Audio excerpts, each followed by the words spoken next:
ঐক্য, সংস্কার ও নির্বাচন শীর্ষক দুদিনব্যাপী জাতীয় এই সংলাপের আয়োজন করে ফোরাম ফর বাংলাদেশ স্টাডিজ। অনুষ্ঠিত হয় রাজধানীর কৃষিবিদ ইনস্টিটিউটে।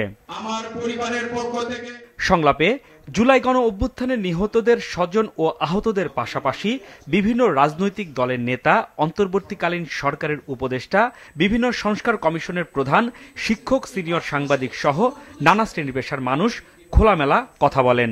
আমরা আসলে এত রক্ত নির্বাচনের জন্য দিইনি।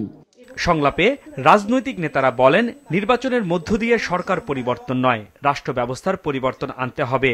সংস্কারের সময় সহ বিভিন্ন ইস্যুতে মতপার্থক্য থাকা সত্ত্বেও দেশের স্বার্থে সবাইকে ঐক্যবদ্ধ থাকতে হবে।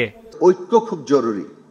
আমরা কেউ কাউকে, রাজনৈতিক প্রতিদ্বন্দ্বিতা থাকবে একটা গণতান্ত্রিক ব্যবস্থায়, কিন্তু গণতান্ত্রিক ব্যবস্থার যে রাজনৈতিক প্রতিদ্বন্দ্বিতা ক্ষমতা নিয়ে, সেটা যদি একটা নিয়মের মধ্যে না ঘটে, সেটা আমাদেরকে ধ্বংসের মধ্যে জায়গায় নিয়ে যাবে। ন্যূনতম যে সংস্কার প্রয়োজন একটা নির্বাচন করার জন্য, গ্রহণযোগ্য নির্বাচন করার জন্য, সেই সংস্কারটুকু করে আমরা নির্বাচনে যেতে চাই।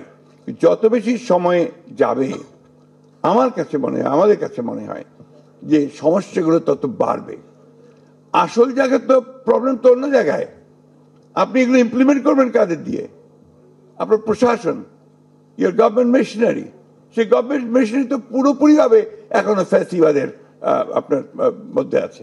রিফর্ম কমিশনগুলো গঠন করা হয়েছে, ইলেকশন প্রসেস, সংবিধান সংস্কার, জুডিশিয়ারি, এই সময় দিতে অন্তর্বর্তীকালীন সরকারের জন্য প্রস্তুত আছে। জাতীয় ঐক্যের যে কোনো প্রচেষ্টার সঙ্গে জামাত ভূমিকা রাখবে, অবদান রাখবে, সম্পৃক্ত থাকবে।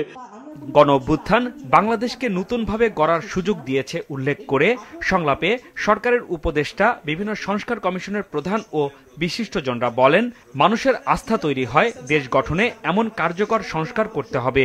সংস্কার খুব বড় স্বপ্ন, ঐক্য তার জন্য দরকার। নির্বাচনে যেতে হবে, কিন্তু তার আগে মানুষকে স্বস্তি দিতে হবে। সংস্কারমুখী মানুষকে বিপথে নিয়ে যাবেন না, তাকে আইন শৃঙ্খলা না দিয়ে, তার খাওয়ার ব্যবস্থা না করে, তার চাকরির ব্যবস্থা নিশ্চয়তা না করে। বৈষম্যহীন বাংলাদেশ সেটা প্রতিষ্ঠা করার জন্য আসলে যেটা দরকার সেটা হচ্ছে কেবল প্রাতিষ্ঠানিক সংস্কার নয়, কেবল প্রাতিষ্ঠানিক সংস্কার দিয়ে এটা হবে না। রাজনৈতিক সংস্কৃতিতে পরিবর্তনের জন্য ভাবুন। মনোনয়ন বাণিজ্য যদি বন্ধ না হয়, রাজনীতি যদি জনকল্যাণে না হয়, রাজনীতি যদি ব্যবসায়িক কর্মকাণ্ডে পরিণত হয়, তাহলে কিন্তু সবই পণ্ডশ্রম হবে। সুন্দর একটি নির্বাচন আয়োজনে রাজনৈতিক দলগুলোকে সহযোগিতার হাত বাড়িয়ে দেওয়ার আহ্বান জানান বিশিষ্টজনেরা। হাসনাইন তানভীর, মাছরাঙা সংবাদ, ঢাকা।